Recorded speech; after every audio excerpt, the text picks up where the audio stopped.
Ethan Carter never thought his quiet life would bring him back to the royal palace. Years ago, he had been a soldier, fighting battles for the crown, but after the war ended, he chose a life away from the noise of politics. He preferred simple days, walking in the countryside and remembering the faces of the men he had lost.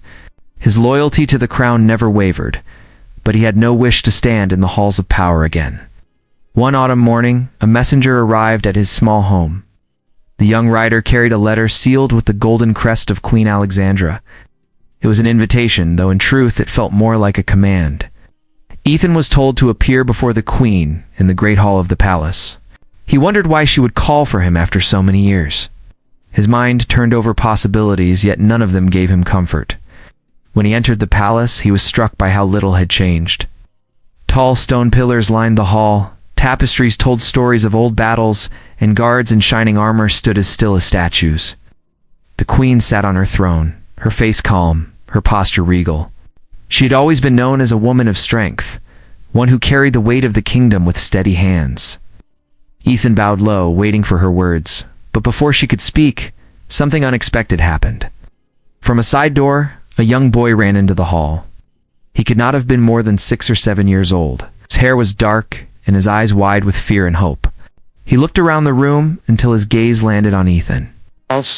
For a moment, the boy froze, his small chest rising and falling quickly.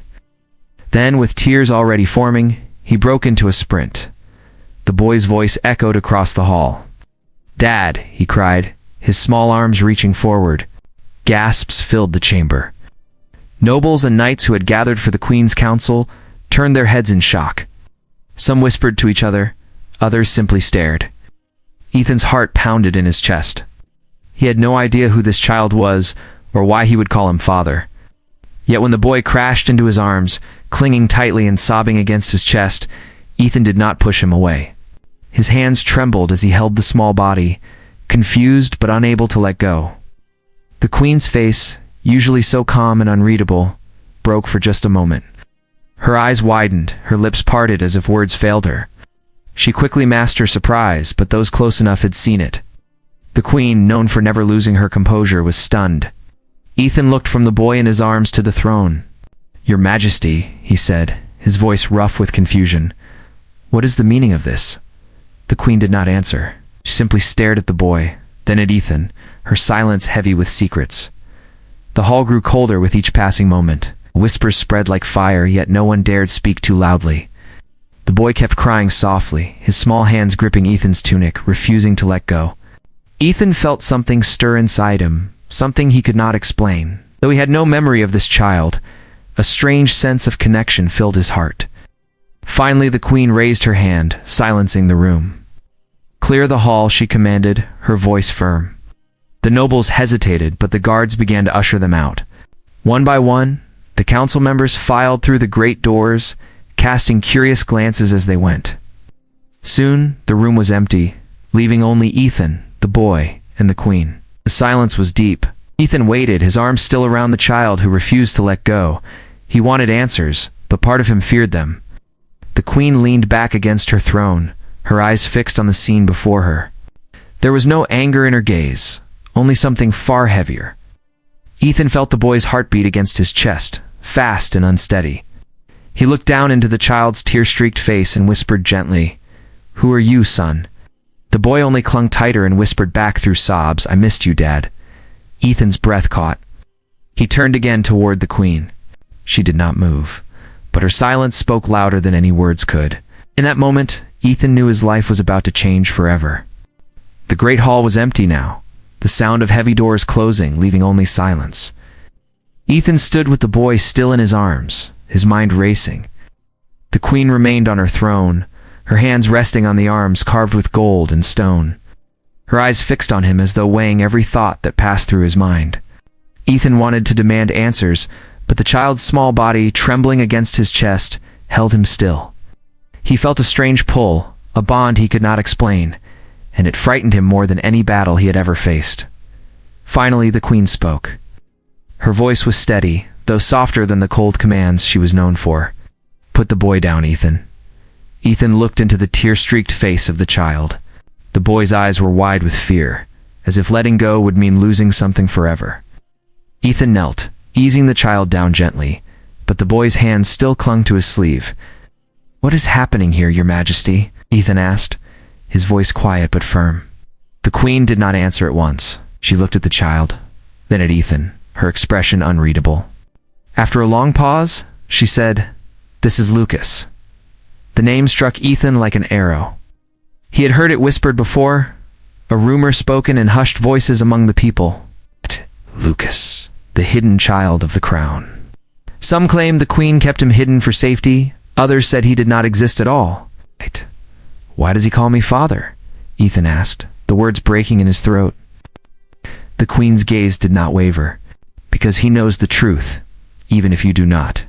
Ethan felt the room tilt beneath him. He remembered years past, the dark days of war, the moments when the Princess Alexandra had not yet worn the crown, but had walked among her people with hope in her eyes. He remembered nights when duty and loneliness had pressed heavy on them both, but still he could not believe. "I should have been told," Ethan said, his voice low. The Queen stood then, rising from her throne with slow grace. She stepped down the stairs, each footstep echoing in the hall. She stopped only a few paces from him, her eyes meeting his. "If I had told you," she said, "you would have been hunted. You would have been hunted.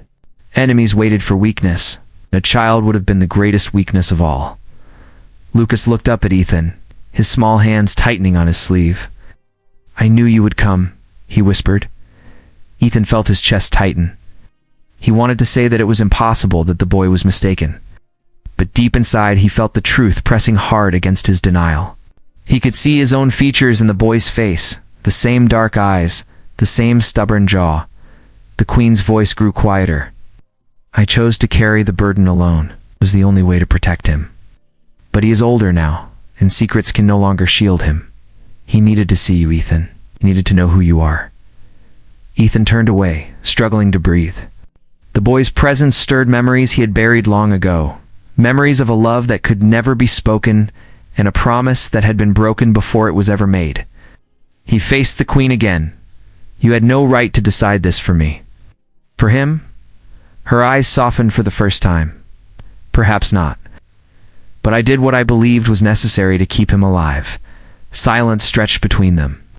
Lucas let go of Ethan's sleeve and wrapped his small arms around his waist instead. Ethan placed a hand on the boy's back, torn between anger and tenderness. "What happens now?" Ethan asked at last. The Queen looked toward the great doors of the hall, as though she could see beyond them to the dangers waiting outside. Her voice carried a weight that chilled the air. "Now," she said, "you must decide whether you will stand as a stranger or as his father." Ethan felt the boy's heartbeat against his side. His mind was full of questions, his heart heavy with fear. But when Lucas looked up at him with trust in his eyes, Ethan knew the choice was not so simple.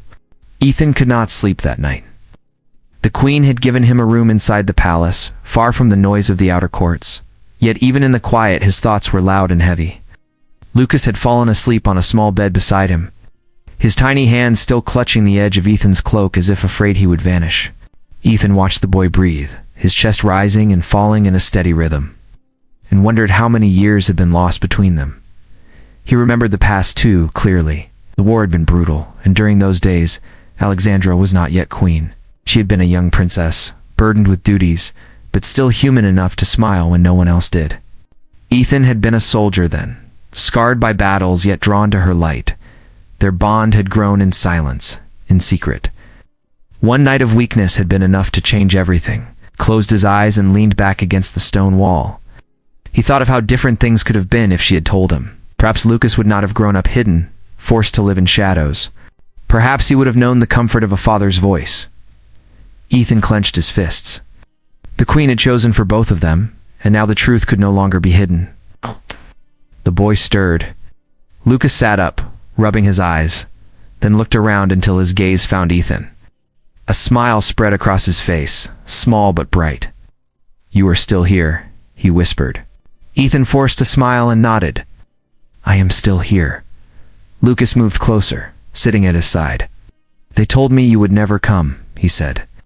"But I always knew you would." Ethan felt his throat tighten, wanted to tell the boy the truth, that he had not even known he existed, but he could not bring himself to break the child's faith.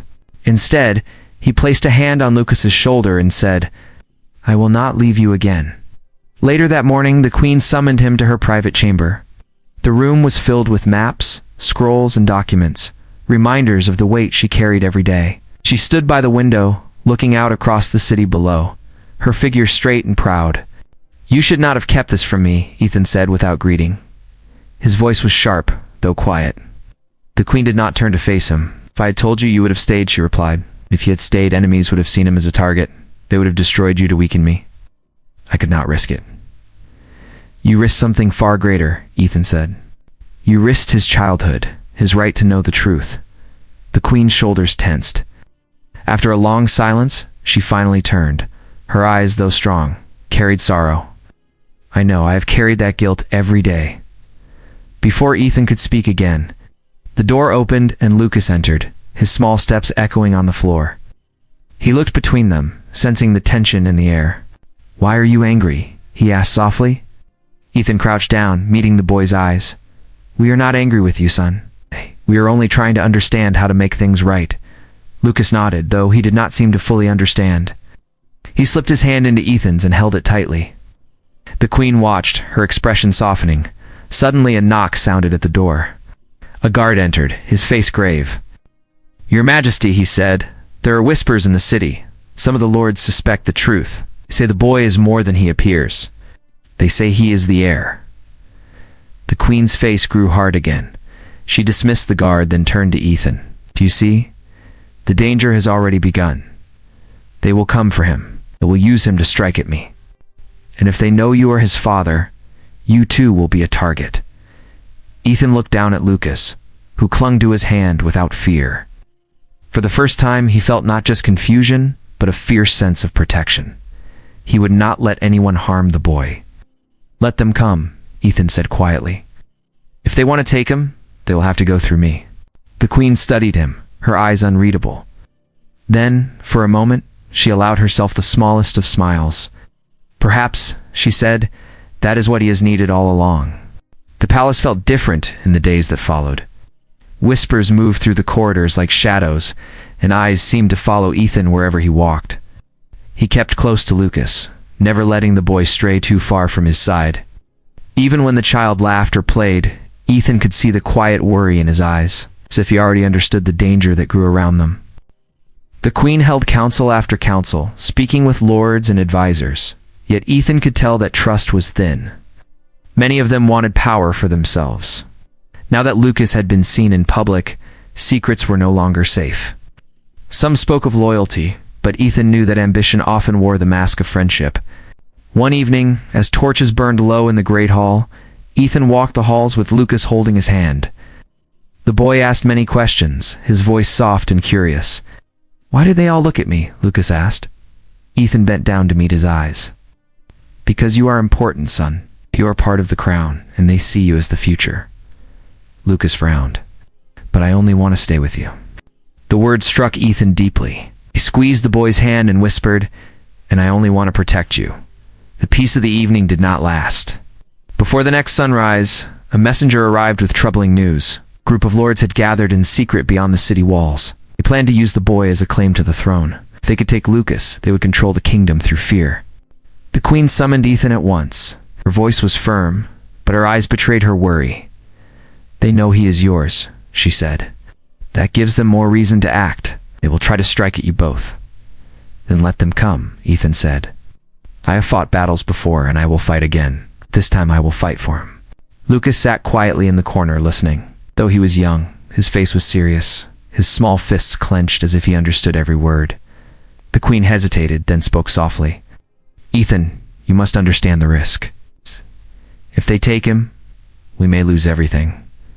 Ethan looked at Lucas, then back at her. "They will not take him, not while I breathe." That night, the palace prepared for trouble. Guards took positions along the walls, torches lit the courtyards, and doors were barred. Ethan stayed near Lucas, never letting him out of sight. He told the boys stories of old battles, of courage and loyalty, hoping to keep his fear at bay. When the attack came, it was swift. Shadows moved through the outer gates, steel clashed, and shouts filled the air. The rebels had found allies inside the palace. Traitors opened doors, and soon the sound of battle reached the very halls where Lucas slept. Ethan took up a sword once more. Though he had laid down arms years ago, the weight of the blade felt natural in his hand. He moved quickly, guiding Lucas behind him as he cut through the darkened halls. The boy clung to his cloak, his eyes wide but unyielding. "Dad," he whispered, "I am not afraid." Ethan felt pride and fear in equal measure. "Stay close, son," he said. Through smoke and firelight they reached the queen's chamber. Alexandra stood armed herself, a dagger in her hand, her guards forming a shield around her. But the enemy pressed closer, their voices calling out demands for the boy. Ethan placed Lucas behind him and raised his sword. "If they want him," he said, his voice carrying through the chamber, "they will have to go through me." The queen's eyes met his. For the first time, she did not look like a ruler above her people, but like a mother standing beside them. "Then we will fight together," she said. The clash shook the palace. Steel rang against steel, cries echoed in the halls, and the smell of smoke and blood filled the air. Ethan fought with the strength of a man who had nothing left to lose and everything to protect. Each strike was for the boy, each step forward for the promise he had made. Lucas watched, his small hands pressed together, whispering words of courage to himself. He believed in his father. He believed they would win. The battle inside the palace raged through the night. Cries of men echoed against the stone walls, and the clash of steel carried across the chambers. Smoke drifted through broken windows, and the air smelled of fire. Ethan fought with a strength he had not felt in years. His sword moving with purpose, every strike made for the boy he swore to protect. Lucas stayed hidden behind a line of loyal guards, his eyes wide but steady. He did not cry. Instead, he watched his father with a mix of fear and admiration. He believed that as long as Ethan stood, no one could touch him. The queen fought too, her dagger flashing as she stood beside her protectors. No longer seemed the distant ruler known for her cold commands. In that moment, she was a mother defending her child, her eyes fierce with love and fear. When the rebels pushed forward, Ethan placed himself at the very front. His sword cut through their line, his voice rising above the chaos. "You will not take him," he shouted. Not while I breathe."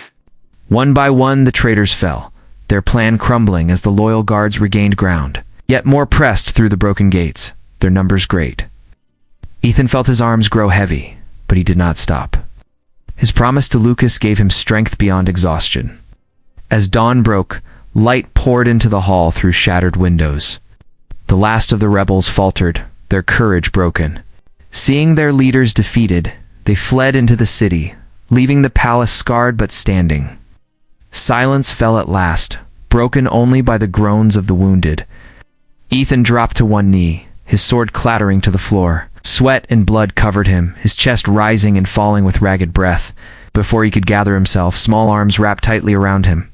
Lucas had run from his place of safety and thrown himself into Ethan's arms. "You kept me safe," Lucas whispered, his voice shaking. Ethan held him close, pressing his face into the boy's hair. "I will always keep you safe, son." The queen approached, her dagger lowered, her face pale but proud. She looked at the boy clinging to Ethan, then at Ethan himself. Her voice was quiet but clear. "The kingdom has seen enough lies. It is time the truth was told." Later that day, the people gathered in the courtyard of the palace. The queen stood before them, her robe torn, her crown resting heavy on her brow. Beside her stood Ethan, his arm around Lucas. Whispers ran through the crowd, for never had they seen their ruler in such a state. The queen raised her hand for silence. "This child," she said, her voice echoing across the square, "is my son Lucas.